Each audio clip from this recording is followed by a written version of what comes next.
Assalamualaikum warahmatullahi wabarakatuh. Perkenalkan, nama saya Fali Ivan Ilmi. NIM saya 2005 12014 029. Saya dari Prodi SI 2020A, mata kuliah Sistem Informasi. Di sini saya akan menjelaskan tentang shortest job first guna memenuhi tugas kuliah sistem operasi. Pengertian penjadwalan. Penjadwalan adalah proses kumpulan kebijaksanaan dan mekanisme pada sistem operasi yang berkenaan dengan urutan kerja yang dilakukan oleh sistem komputer. Penjadwalan bertugas memutuskan proses mana yang harus berjalan, kapan, dan seberapa lama proses itu berjalan. Sasaran utama penjadwalan proses adalah optimasi kinerja menurut kriteria-kriteria yang diajukan. Bagian dari sistem operasi yang berfungsi mengatur proses mana yang running pada setiap saat disebut scheduler atau penjadwalan. Algoritma yang digunakan scheduler disebut scheduling algorithm atau algoritma penjadwalan. Tujuan dari penjadwalan adalah untuk mengurangi waktu keterlambatan dari batas waktu yang ditentukan agar dapat memenuhi batas waktu yang telah disetujui dengan konsumen. Penjadwalan juga dapat meningkatkan produktivitas mesin dan mengurangi waktu yang menganggur. Sasaran utama dari penjadwalan adalah optimalisasi kinerja menurut kriteria tertentu. Yang pertama, adil atau fairness. Mendapat jatah waktu pemroses yang sama. Tidak boleh ada yang mengalami starvation. Yang kedua, efisiensi. Dihitung dengan perbandingan waktu sibuk pemroses. Itu proses diusahakan CPU utilization maksimum. Repose time interaktif, waktu yang diperlukan dari perintah masukan terakhir sampai ditampilkan di perangkat atau terminal repose time. Waiting time, waktu nyata, waktu yang diperlukan dari perintah masukan terakhir sampai dieksekusi oleh pemroses atau CPU. Dinamakan event response time. Turnaround time, waktu yang dihabiskan dari submit sampai completion atau finish. Yang terakhir ada throughput, jumlah kerja atau proses yang dapat diselesaikan dalam sewaktu-waktu. Tipe-tipe penjadwalan. Yang pertama ada penjadwalan jangka pendek atau short term scheduler yang bertugas menjadwalkan alokasi pemroses di antara proses-proses ready di memori utama. Penjadwalan dijalankan setiap terjadi pengalihan proses untuk memilih proses berikutnya yang harus dijalankan. Yang kedua, ada penjadwalan jangka menengah atau medium term scheduler. Setelah eksekusi selama sewaktu-waktu, proses mungkin menunda sebuah eksekusi karena membuat permintaan layanan masukan atau keluaran, atau memanggil suatu sistem call. Proses-proses tertunda tidak dapat membuat suatu kemajuan menuju selesai sampai kondisi-kondisi yang menyebabkan tertunda dihilangkan. Agar ruang memori dapat bermanfaat, maka proses dipindahkan dari memori utama ke memori sekunder agar tersedia ruang untuk proses-proses lain. Kapasitas memori utama terbatas untuk sejumlah proses aktif. Aktivitas pemindahan proses yang tertunda dari memori utama ke memori sekunder disebut swapping. Proses-proses mempunyai kepentingan kecil saat itu sebagai proses yang tertunda, tetapi begitu kondisi yang membuatnya tertunda hilang dan dimasukkan kembali ke memori utama dan ready. Jadwalan jangka panjang atau long term scheduler. Jadwalan ini bekerja terhadap antrian batch dan memilih batch berikutnya yang harus dieksekusi. Batch biasanya dalam proses dengan menggunakan sumber daya yang intensif yaitu waktu proses memori masuk atau keluaran. Program-program ini berbatas rendah digunakan sebagai pengisi agar proses sibuk selama periode aktivitas job-job interaktif rendah. Strategi penjadwalan. Yang pertama ada non-preemptive atau tidak dapat diinterupsi. Pemilihan proses adalah proses dalam artian yang memiliki waktu eksekusi tercepat. CPU tidak diperbolehkan proses yang ada di queue untuk menggeser proses yang sedang dieksekusi oleh CPU meskipun proses yang baru mempunyai burst time yang lebih kecil. Primitif atau dapat diinterupsi. Proses yang dipilih adalah proses yang memiliki sisa waktu eksekusi terkecil. Teknik ini juga dikenal dengan shortest remaining time first.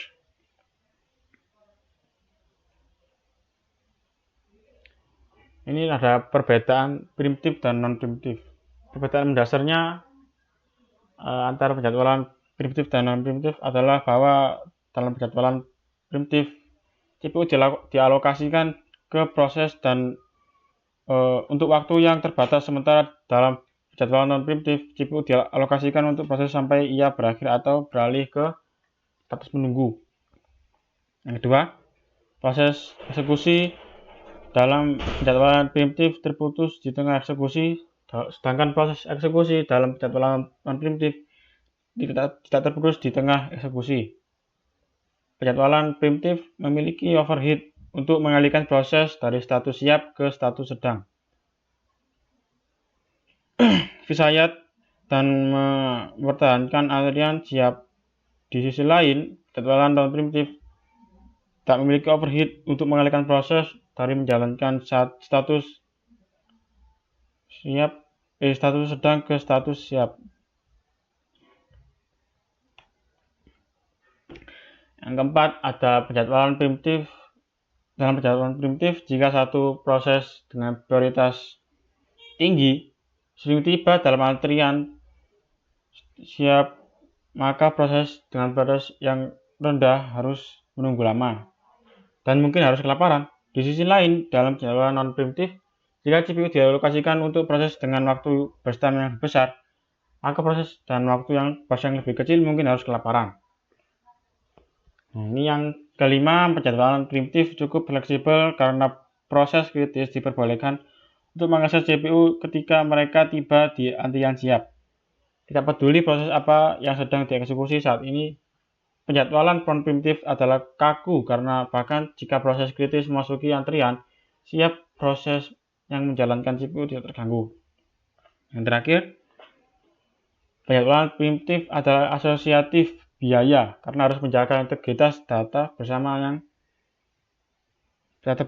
tidak demikian halnya dengan penjadwalan non-primitif. Pengertian shortest job first. Algoritma shortest job first atau disingkat SJF atau algoritma proses terpendek dipertamakan atau PTD merupakan algoritma non-primitif dan tidak berprioritas. Jarang digunakan, menggunakan asumsi waktu jalan proses dengan waktu terpendek dijalankan terlebih dahulu, efisiensi tinggi dan turnaround rendah. Masalah yang sering terjadi di SJF ini tidak dapat mengetahui ukuran job saat masuk job dan untuk proses yang datang tidak bersamaan menggunakan penetapan dinamis. Ini contoh SJF, ada 4 buah proses yang datang berurutan, yaitu P1 dengan arrival time 0,0 ms dan burst time-nya 7 ms. Sedangkan P2 dengan arrival time pada 2,0 ms dan burst time-nya 4 ms. P3 dengan arrival time pada 4,0 ms dan burst time-nya 1 ms. P4 dengan arrival time 5,0 ms dan burst time-nya 4 ms. Hitunglah waiting time rata-rata dan turnaround time dari keempat proses tersebut dengan menggunakan algoritma SJF. Average time rata-rata dari keempat ya. Proses tersebut adalah 0, tambah 6 tambah 3 tambah 7 dibagi 4 hasilnya 4 ms. Average time rata-rata untuk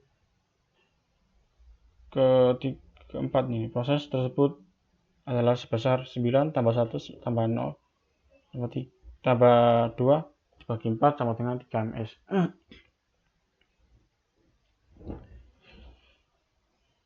Ini adalah contoh perhitungan SCF non-primitif.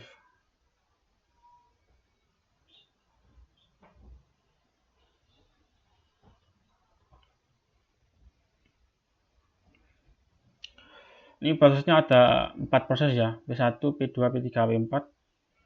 Arrival time-nya P1 0, burst time-nya 8, P2 arrival time-nya 2, burst time-nya 7, P3 arrival time-nya 7, burst time-nya 10, P4 arrival time-nya 11, burst time-nya 6. Nah, dari tabel di atas tentukan average while time-nya. Dengan hal ini, hal yang pertama kita lakukan adalah membuat Gantt chart seperti gambar yang di bawah tabel ini ya. Nah, awalnya ketika CPU tidak melakukan aktivitas apapun alias lagi nganggur, datang sebuah proses yang bernama P1 dengan P1 membutuhkan waktu proses jumlah 8.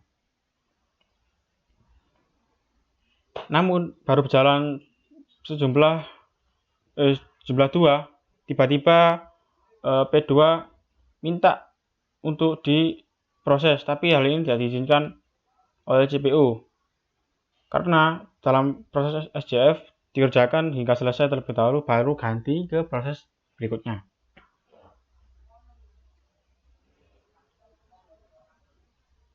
Proses yang sudah diproses akan dikerjakan hingga selesai, maka dengan itu P1 akan diproses sampai selesai pada titik 8. Nah, pada titik 8 terlihat bahwa P2 dan P3 sedang menunggu untuk diproses. Pada saat ini CPU kembali mengecek jumlah waktu tunggu dari kedua proses tersebut dan dapat dilihat bahwa P2 memiliki waktu pengerjaan lebih sedikit dibandingkan dengan P3. Begitu juga dengan proses seterusnya. Setiap CPU menyelesaikan proses, dia akan selalu mengecek dari waktu tunggu proses yang sedang menunggu. Yang terkecil akan diproses terlebih awal atau terlebih dahulu. Hal yang kedua, untuk menghitung average time, yaitu dengan menghitung berapa lama waktu tunggu yang dihasilkan oleh proses tersebut. Untuk menghitungnya ada di tabel sebelahnya. Proses P1 0 dikurangi 0, waktunya sama dengan 0. P2 8 dikurangi 6, 8 dikurangi 2 sama dengan 6. P3 21 dikurangi 7 sama dengan 14. P4 15 dikurangi 11 sama dengan 4. Nah, ini totalnya 24. Di bawah ini adalah rumusnya ya untuk hitungannya. Ini dengan AWT sama dengan sigma WT per P. Nah, sigma WT-nya itu ini ya, total dari yang tadi proses yang tabel di atasnya sama dengan 24. Nah, P-nya ini prosesnya ya, ada P1, P2, P3, P4. Ada 4 proses, jadi 24 dibagi 4 sama dengan 6 ms. Selanjutnya ada SCF primitif. Ini proses P1, P2, P3, P4. Arrival time-nya P1 0, burst time-nya 6, P2 arrival time-nya 1, burst time-nya 4, P3 arrival time-nya 2, burst time-nya 2, P4 arrival time-nya 3, burst time-nya 3. Nah, seperti biasa kita buatkan catnya dulu.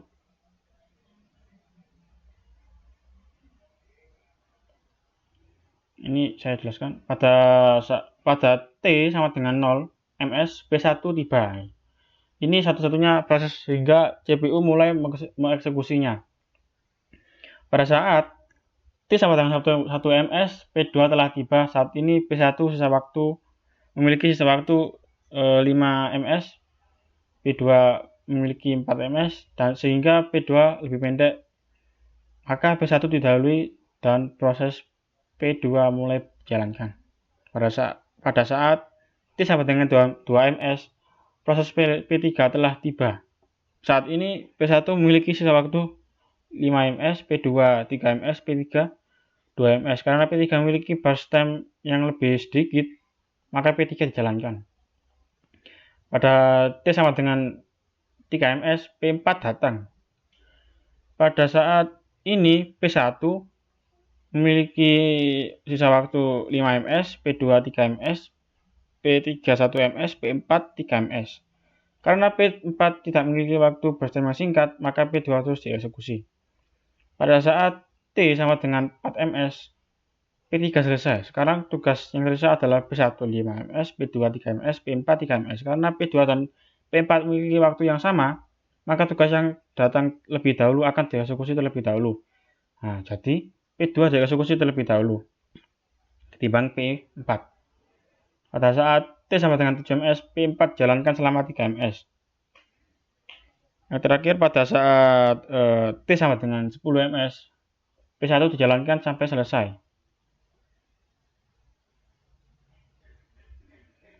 Ya, ini adalah ilustrasi dari job burst dari SCF. Kalau kata guru kan pada saat ujian itu kita, kalau kata guru itu kan kita disuruh menyelesaikan soal yang mudah terlebih dahulu ketimbang dengan soal yang susah. Begitulah kira-kira ya ilustrasi dari SCF. Kesimpulan, penjadwalan ini mengasumsikan waktu berjalan proses sampai selesai telah diketahui sebelumnya. Mekanismenya adalah menjadwalkan proses dengan waktu jalan terpendek lebih dahulu sampai selesai, sehingga memberikan efisiensi yang lebih tinggi dan turnaround time yang rendah, dan proses penjadwalan tidak berprioritas. Sekian dari video saya, semoga bermanfaat. Apabila ada salah kata, mohon maaf. Wassalamualaikum warahmatullahi wabarakatuh.